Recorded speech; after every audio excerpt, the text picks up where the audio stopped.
I've wanted to be a college professor since I was about 5, which sounds really strange, I know, but when I was growing up, I was really interested in dinosaurs, and I wanted to be a dinosaur paleontologist. And reading about that, the way you do that is you go become a college professor. It's like, okay, I'll be a college professor. The major focus of my lab is what we call evolutionary morphology and biomechanics. And what that means is that we're interested in the structures of organisms and how those help them to survive in their environment, and how those structures and the ways that animals survive in their environment change through time.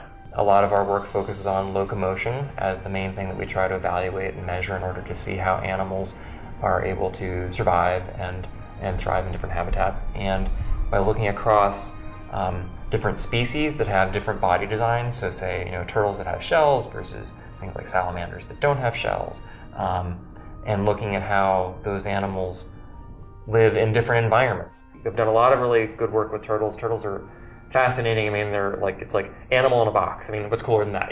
You think that box is really constraining, but there's such diversity within it. It's like, okay, how does that work? This isn't just about the production of science. It's also about interacting with the people and making sure that you're going about things the right way. I think that's really important. I think that it's easy when you're in a field that frequently will deal with precision and being very careful about reporting things correctly and things like that, that there's a little bit of a risk for things to become a little bit mechanical and detached. But in the end, I mean, you're not only working with people, but you're doing what you do for other people to use. So if you lose that human element, it ends up being a pretty big loss in the end.